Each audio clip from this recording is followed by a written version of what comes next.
I wanted to talk a little bit about what big major change has just come of my wife and I's lives right now. A couple weeks ago on Friday, April 3rd, we celebrated my wife's retirement from the Wisconsin National Guard.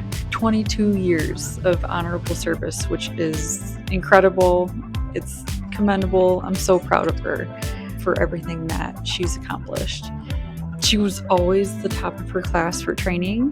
She was recommended for promotion above her peers, which is amazing, based on her knowledge, skills, commitment to her job.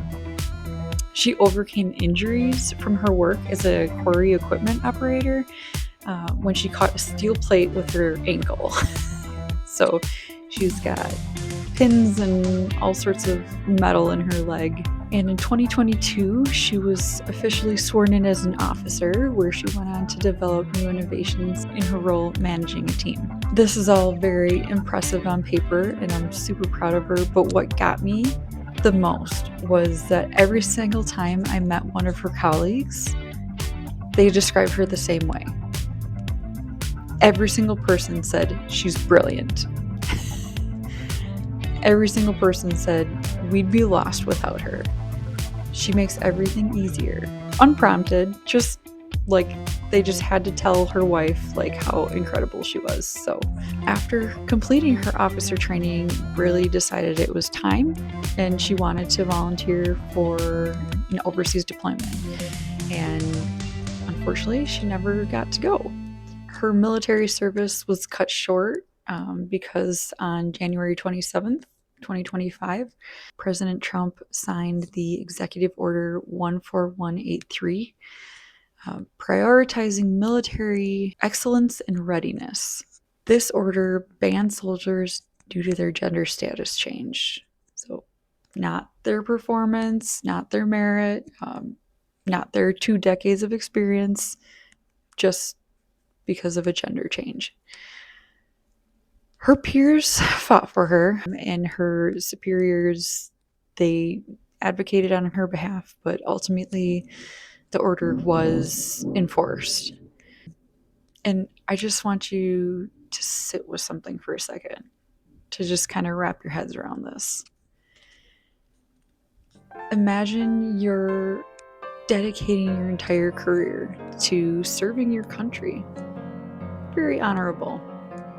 And then the leader of that country looks past everything you've accomplished, every award, every certificate, every promotion that you earned based on merit, every sacrifice, and just diminishes it by saying, yeah, you're not fit to serve.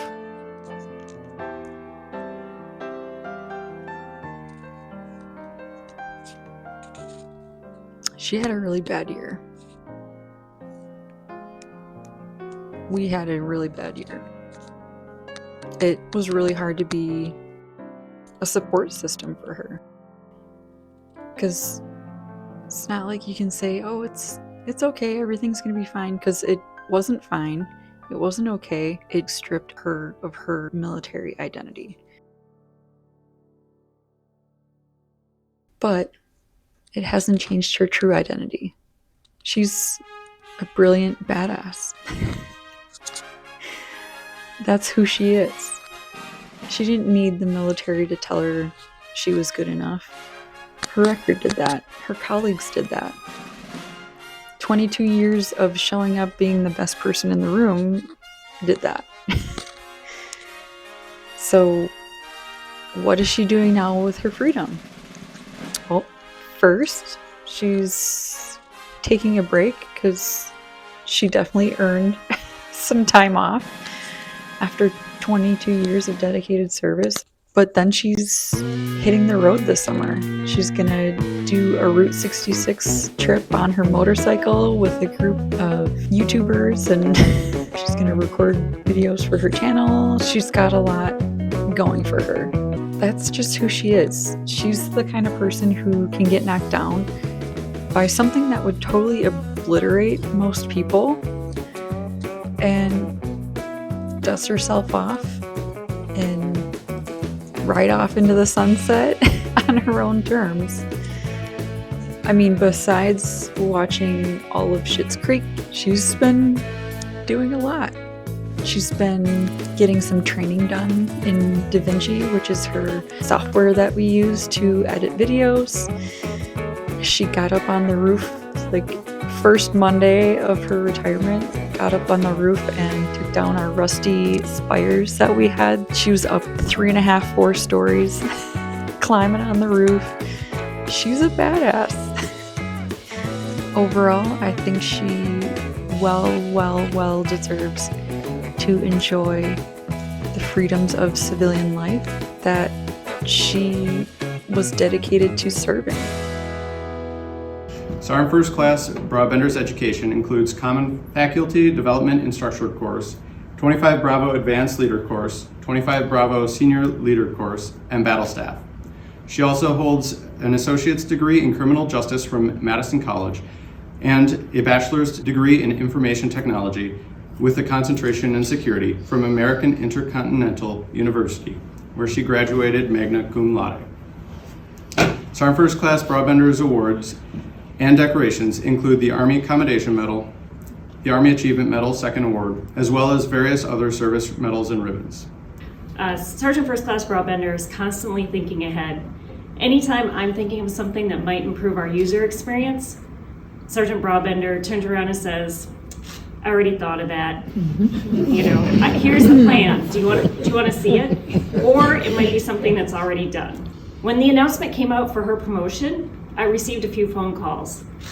Say, is she going to continue to work on this project? So no need to worry. She will continue to work all the projects and she will continue to be there.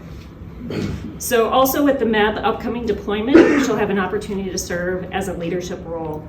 So this is definitely people reaching out to her to make sure that she's still going to be there.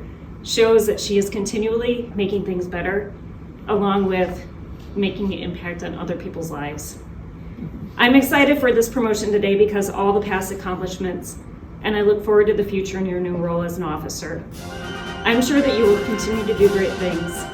Thank you for your service, and I look forward to watching you lead. March along, sing a song with the army of the free. Count the brave, count the true, who have fought to victory. We're the army and proud of our name. We're the army and proudly proclaim. First to fight for the right and to build the nation's might, and the army goes rolling along. Proud of all we have done, fighting